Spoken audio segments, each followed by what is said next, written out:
Hi, my name is Jason Lenzi. I've worked as a producer, a writer, a comedy writer, a host producer, an acrobat, a chef, an astronaut, you name it. I've done it all out here in Los Angeles. I also started a toy company called Biff Bang Pow back in 2006. And through that became friends with Alex Ross, world-renowned comic book artist, writer, genius. We started to have a friendship grow through phone calls. And it wasn't just about the work we were doing together on the Flash Gordon action figure line. It was about all the other pop culture that we had in common: music, TV, toys. We were kind of brothers from another mother. And fascinating conversations ensued that lasted 4 or 5 hours at times. They've been going on for 20 years. And recently, I thought it would be a great idea to record some of these, or little tidbits or tangents, if you will, because that's what they are. We start at one particular spot and it bounces all over the place and eventually gets back to the original concept. But that's because we both have a ton of information floating around our heads. And in Alex's case, he has an encyclopedic amount of information about pop culture and comic book history, especially. I thought it would be a great idea to start recording some of these conversations where the things that he loves in pop culture and that he's known and admired most of his life make their way into his actual comic book work. So we decided to do it. They're called Tangents, and this is episode 1. We thought, what better way to start than in talking about Jack Kirby, one of his all-time heroes. I was lucky enough to go to the Skirball Museum here in LA to see the amazing work of Jack Kirby and picked some specific items out to discuss. So this is part 1 of that conversation, and I hope you enjoy it and stick around for part 2. All right, Alex, here we are again, or for the first time, on Tangents with Alex and Jason. Or Yes, who are you again? Jason Lenzi? Jason Lenzi, yes. I'm a Leo, and I like long walks in the park. And or it could be Jason and Alex, depending on which tests better with the marketing people. Absolutely.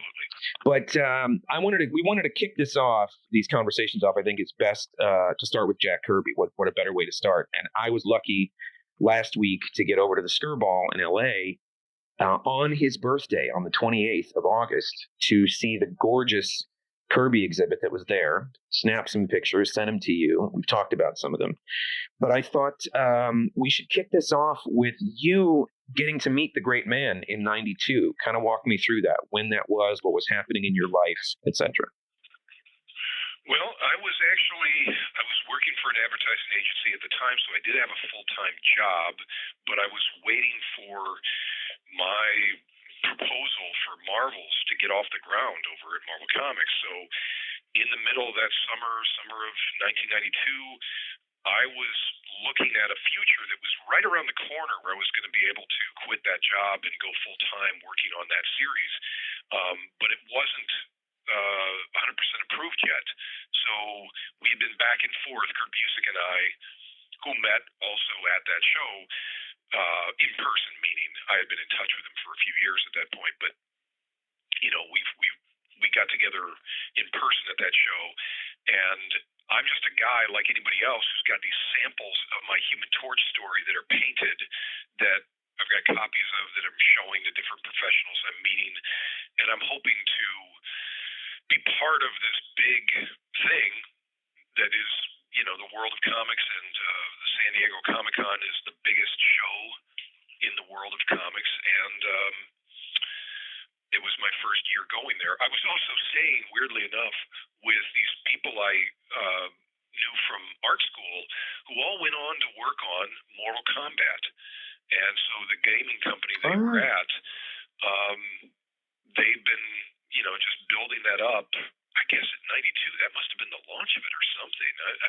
Sounds about right. Included, the creator of it was one of the guys that were staying in the same hotel, and we're all bunking up, different groups of the guys staying together. And, you know, a few of these guys I've known for, 35 years now, and one of those fellows still remains there. Most of them have moved on, some have been fired, but for the most part, many of these friends I made worked at the same place for 30 plus years in a job, which just doesn't happen in the arts.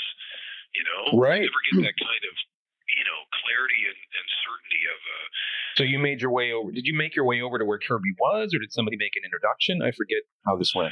I didn't know that he was there. I probably must have checked the itinerary who was going to be there at some point, but either way, I'm walking past this booth area that has some signage for him, and nobody at that moment was around him. And just the weirdest thought of like, this is the last couple of years of the guy's life. Not that we knew it, but here he could be at a place like this and not be mobbed. In the last 30 years, of course, he never would have been left alone. And in the last, these years of all these movies, of course, he would have been as big of a draw as Stan Lee is, and he wouldn't have been casually hanging out in an open place. Nobody would have left the chance alone to go and pester the guy. Right. And so here I figured like, well, you got this camera you brought with you. You thought you were going to take some snaps of a few things, people. Do you get any bigger than this? The guy's right there. And all you're doing is you're going to ask him, hey, can I get a picture with you? There was somebody nearby to take the picture with my camera, and standing right next to him, shaking his hand. Just bizarre that I have a picture of me like that. I can't believe that, it's such a remnant. And the thing is that the flash in the camera didn't go off at that moment, which must have been like a little bit of a defect. And then Kirby noted it to me. It's like, oh, your flash didn't go off. Well, I'm lucky for it, because I think actually the photo it took is so much more natural, because the shadows on us are from the way it was like to be in the room. I've had this photo framed hanging on my wall. Yeah, I've seen that for many years. I've seen that photo. That's back when you had long hair, like shoulder length hair, standing next to. I think you're on the right side. Oh no, it cleared my shoulders. I was full on Ted Nugent. I mean, I looked like that since I was 14. Right. And so I was long in the tooth by that point at 22 of carrying that freak flag, flying it for so long. But I wish, not that I wish he met the bald version of me, but I don't love the fact that I'm in the photo, except that I got a photo with Jack Kirby. So I'm proud of the opportunity to have met him. But the fact that I'm in there, I don't love that. So it was kind of brief though. It was sort of brief, and you told me that you sort of had a thinking that you'd swing around, you'd meet him again, you'd see him again if things happened the way you'd hoped that they'd happen. Tell me about that. Yeah, basically, the hope is that you can meet people on an equal ground. And of course, this comes from having a reasonably sized ego for myself, even as my youngest days, thinking like, once they see what I do, what I can do, they're going to treat me with, equality right away. Open arms of like, oh, come right in. You can be treated like a legend in the field, even though you're just some young punk who hasn't done enough yet.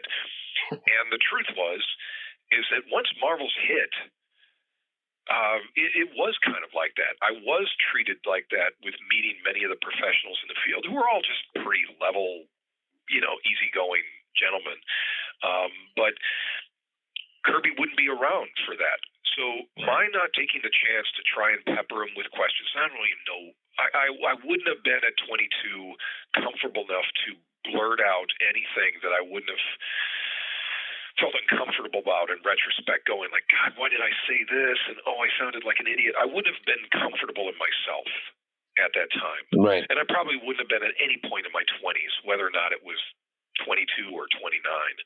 So it would take some time to feel the comfort that comes with age and wisdom, I guess. But, I also just never had a habit of really approaching many people. And so to spend more time with him, it's a missed opportunity. I can always look back at, God, I know so much about this person, but yeah, I've also had the last 30 plus years to learn more about this person. I've read constant stuff about them. I've got books and books on Kirby's life, his body of work. And even though I was raised on it and I adored him at that age, I've become that much more of a fan with each passing year. And don't you think that overall the appreciation has continued to grow and is very different now than it was? Yeah.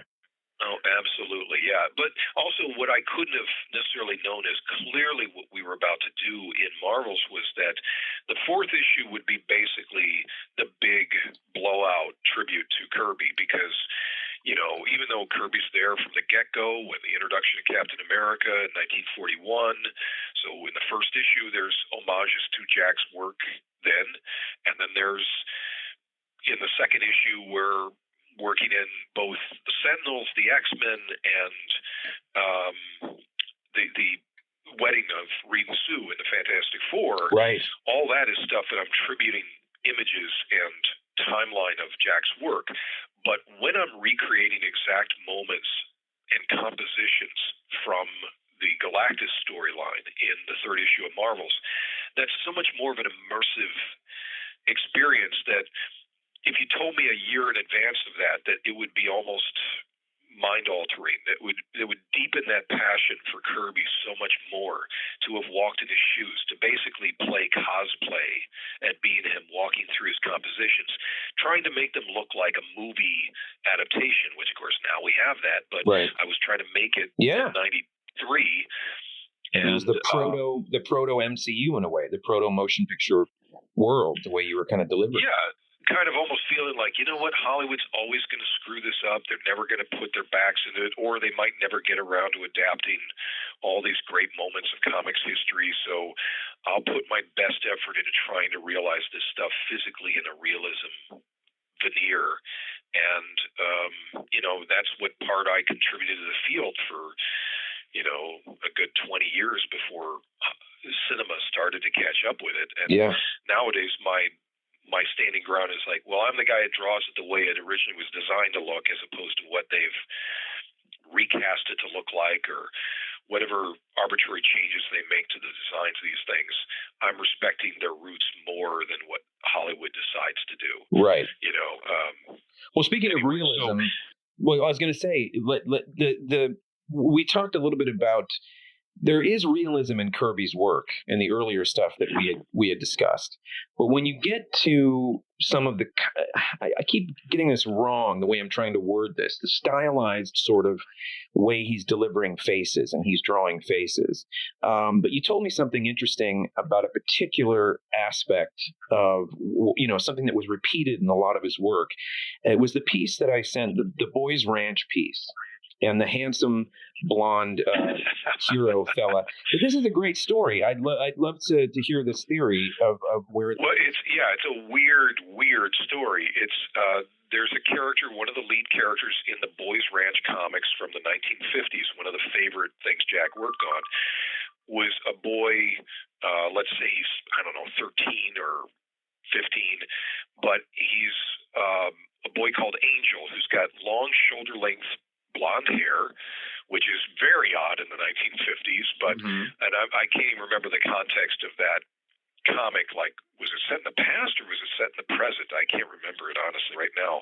I have a collection of that stuff and I've just forgotten, but basically somebody did a theory video or a theory article in the Jack Kirby Collector magazine,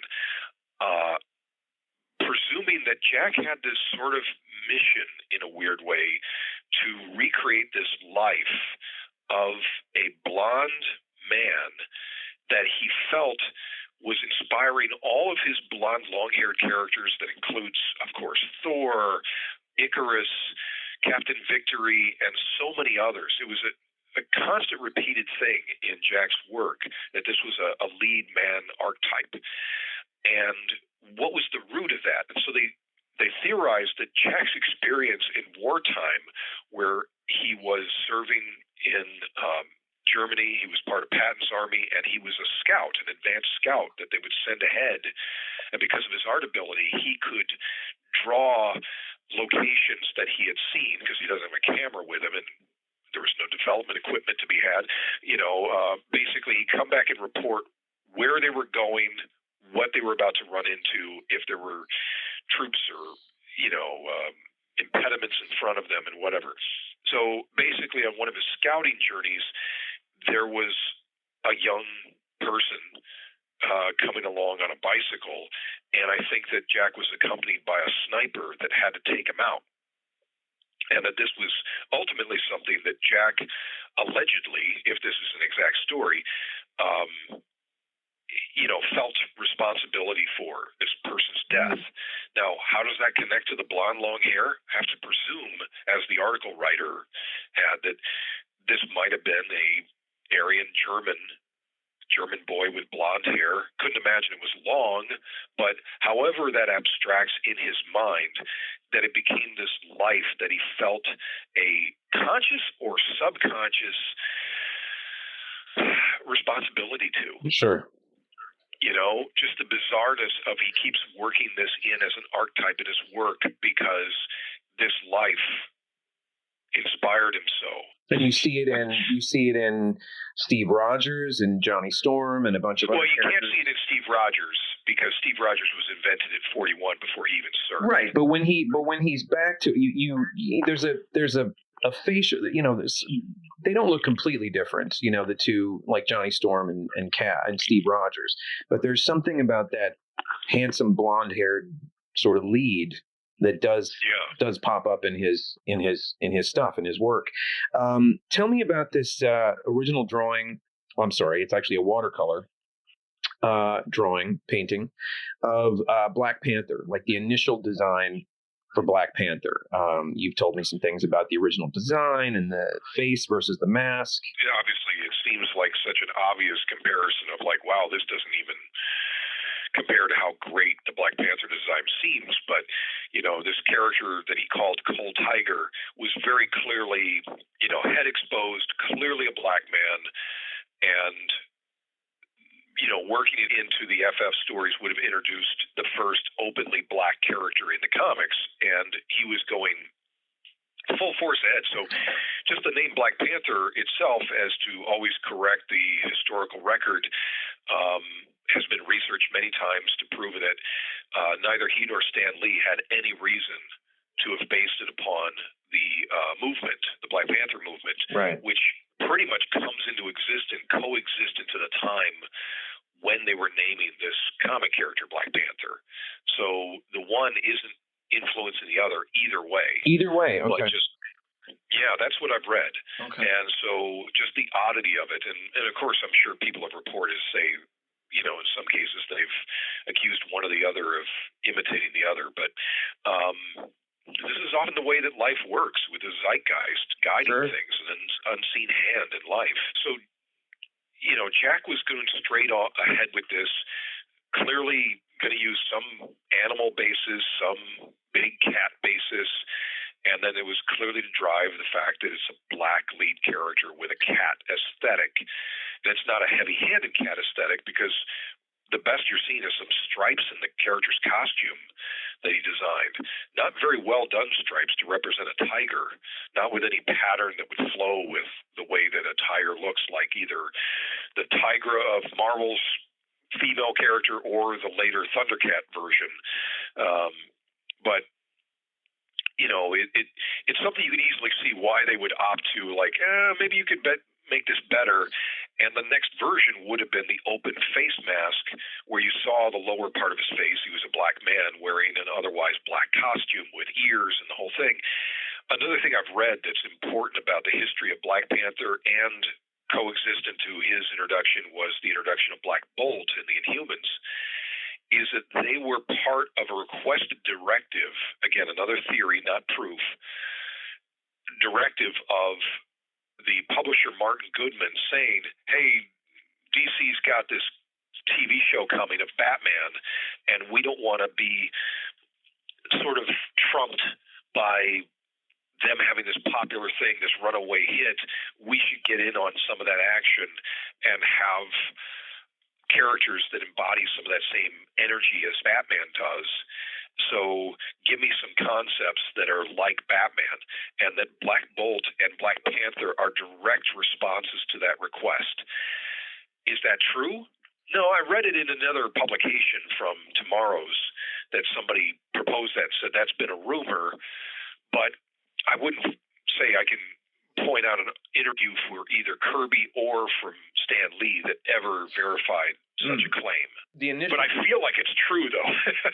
But also the initial design, though, got rejected, right? The having half the face showing gets rejected by, I mean, I'm guessing by Marvel at the time, saying can't do that. Basically, we don't have a full reporting that's gone into this, but clearly there's some second guessing of committing to this objective of featuring a black lead hero by showing him on the front cover of the FF, leaping out in a fully finished and inked piece that they scrapped. It's been reprinted many times, but it was not the cover that ultimately appeared with the full face mask covering all of his skin. So and most comic fans that have read up in any of this history, they've seen that image many, many times. And the irony would be, after the character's been introduced in the FF, it's within a year he's then brought over into the Avengers book, where he's being drawn by John Buscema, and they give him that half mask. So he gets the half mask eventually when they feel a lot more confident about the character being known for being what he is. But the blame is always on the same culprits of, you don't want to have to deal with the South because they'll return the books. Right. Or it may never make it to this. May never make it to the comics rack. It may get to the store, but never go out. Yeah. Never go out. Yeah. But also, this is one of those things. Kirby had precedent, right, with the Howling Commandos prior to that. Yeah, he had already done this in his own semi-autobiographical take on his war years by the creation of Sergeant Fury and the Howling Commandos. In fact, one of the things that does sort of sour me a little bit, it's such a silly thing, but like the fact that we've not gotten the sort of white version of Nick Fury that saddens me is that Jack Kirby himself was quoted in one of his interviews as saying that the character he would most have identified for himself, that he would almost like to have been, it was making a glorified version of himself, was Sergeant Fury from those comics. And the fact that we don't get that in the cinematic universe, because you're not going to see Sam Jackson as an analog for Jack Kirby. And of course, he's a much older man playing the part, as well as there's not an immediate synthesis you see of Sam to Jack's appearance. But if you had the movie that was originally intended to be made around 2000, that George Clooney was interested in talking with Marvel Studios about making and playing that character, you might have gotten the white Nick Fury. Then again, you could say, well, you did get that David Hasselhoff TV movie. There's your white Nick Fury. There's your definitive Nick Fury. But imagine if this movie that was being talked into existence that fell apart once the comic series came out from Marvel Max, the Max line that was their adult line, that had Nick Fury shown with prostitutes, that caused Clooney's agents to say, oh, hell no, you're not going to have any association with this thing. Is that what happened? Is that really what happened? That's what happened. No kidding. But that was also the Max weird line was meant to push the levels of what was accepted. Right. And the writer was Garth Ennis, and of course he does what Garth always does. He pushes, the envelope, and it was to show that, he's got a sex life, but it's a creepy, awful sex life of lots of prostitutes, and that he's got so much vim and vigor that he can work through a mountain of women that are lying passed out on the bed while he's still walking around with how does this work exactly?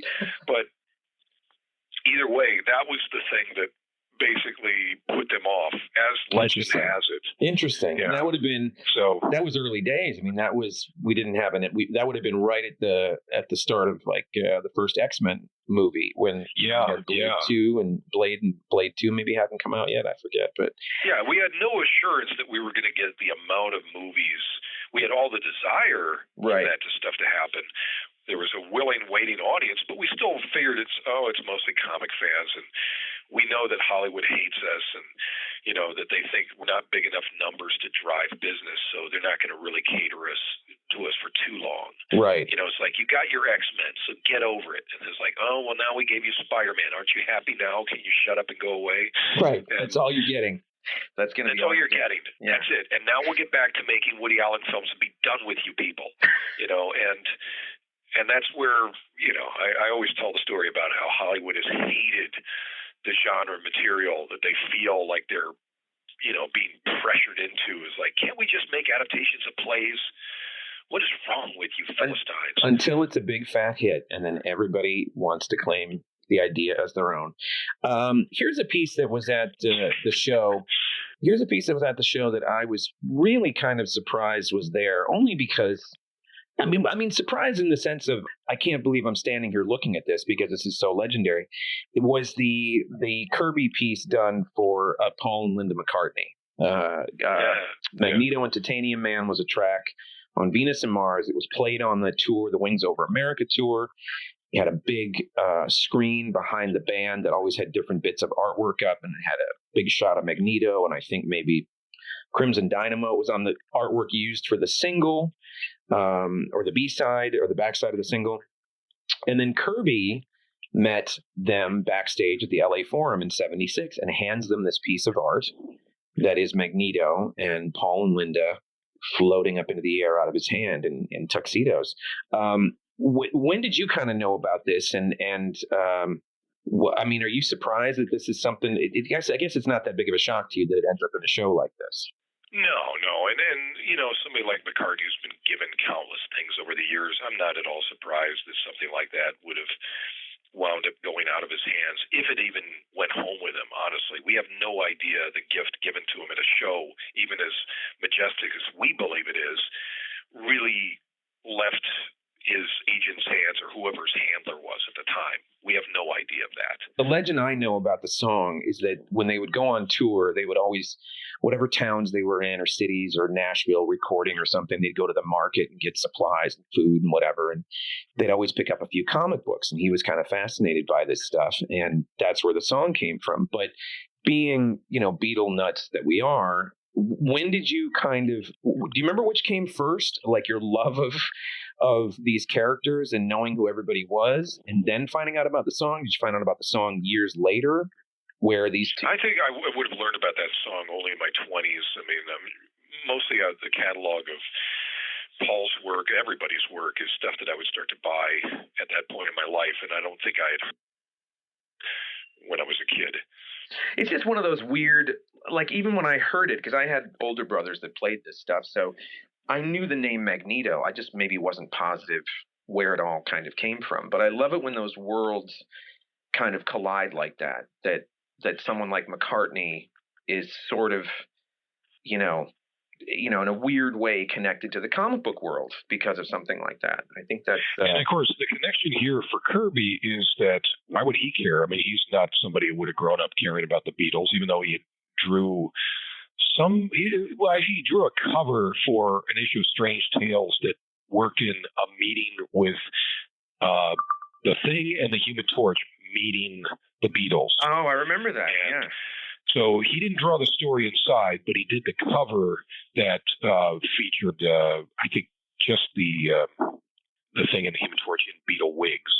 So that's right. He has that much adjacent connection there. And then it was his youngest daughter, Lisa Kirby, that was a big fan. And so the connection of like somebody telling him like, well, he's been using your artwork on this tour and you created these characters that he's written into a song and blah, blah, blah. So technically, just to be clear, Jack Kirby created the character Magneto and the character of Crimson Dynamo. I believe it's later on in the Iron Man book that the Titanium Man from the same song is introduced in a story drawn by Wally Wood. So that's Comics 101 for you there. Oh, really? Okay. But yeah, so I mean, he was able to facilitate, like a good dad, he was able to facilitate a way for his daughter to meet one of the most famous people in history, and of course it's the weird thing of, I don't know what it's like for any of those adult kids of Kirby to realize, like, by the way, while you were also feeling like your dad never really got his due, and now you have to understand that, like, oh no, your dad is one of the most famous people in history, and you have to hear it over and over again. I only assume it. So, I mean, that's kind of what's been told to me, and in some ways, like, yeah, they all thought, like, if he's so great, how come we don't have the money to show for it, you know? But well, yeah, that's another. Well, that's an episode. That's a whole other video. Yeah, well, it's just we'll close for this episode. This is only part one of this, but because there's a lot to cover. But why do you think? What is it that changed from, say, 92, to, like you said, 20, 30 years later? How did the legend kind of continue to grow? Is it just with time? Did more people focus on him? Did it come up more in people's artwork? Did it come up more in interviews? Well, I mean, there was a definite effort throughout the 90s with all the big tumultuous things that would happen that, say, like the image guys were in the forefront of everything that changed that, publishing throughout much of the last 30 years is right. What they created of it. All those guys came out front with their Kirby love. None of them shied away from the debt they felt that the industry and they themselves as artists owed to this person. And you could also make a case continually about how Marvel itself hadn't properly provided restitution for what they had gotten from him. And now that didn't necessarily always run well against the ongoing legend of Stan Lee, but Stan was around to collect accolades because he lived another 20 years beyond Jack, and Jack left us in 1994, right at the early part of that year, just after my issue of Marvels, where I thought, oh, one day maybe I'll get a chance to actually talk with Kirby directly about this comic, and that wouldn't happen because he died, I think, a week after it was released into stores. It's funny because I think about when there might have been a bit of a turn, and I don't know if we've ever talked about this before.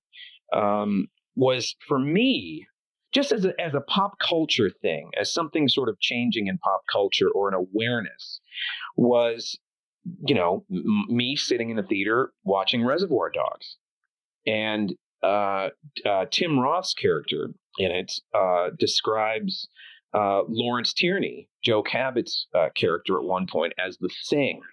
He's talking to that cop and says, "You remember the Fantastic? He looks like the Thing. He's like the Thing." And I was like, "Whoa, that's really specific." And then later in his apartment, his cover as an undercover cop, his apartment, there's a poster of the Silver Surfer. Now I don't remember if it's Kirby's art. I think it's Kirby's art, or Mobius, but I think it's Kirby. And it was just one of those little kind of Easter eggs before anybody called them Easter eggs, where I went, "Oh, that's interesting, man. This particular age of filmmaker." I should know that offhand, but unfortunately I could say I probably have only seen that movie once or twice. As silly as that sounds. Yeah, it's just one of those things that I just went, "Oh, okay, somebody's kind of singing off my hymn sheet, like all the 70s soul stuff that was in that movie and the different tracks. I mean, that was all my soundtrack." And then when he does script doctoring on Crimson Tide, which I think was 95 maybe or something, that Tony Scott movie with Denzel and Hackman, there's a couple of characters on the submarine that are in an argument. They're in a fight. And when Denzel come over and says, "What are you guys, come on, what's this about? What are you talking about?" Well, we were arguing earlier. He said that the Mobius Silver Surfer is better than the Kirby Silver Surfer. And you just heard that and went, "Well, that's got to be Tarantino.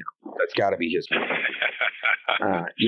Peppering it with that. So that to me was where suddenly I was hearing about him more in pop culture, which would have lined up with the Image stuff, really, that it was that all of that started to get more into the consciousness again, and he got bigger and bigger as time went on. And a lot of the way that those guys affected this influence of Jack, and it wasn't just what they were out there saying, it was that they worked to deal with the estate to do a comic where each of them got a chance to ink uninked pages of Jack's work from the 70s for an unfinished job, as well as there was the Topps company, Yes, the trading card company. They did a license of characters that Jack had developed that never saw the light of day anywhere, and so that was a big thing that I remember that.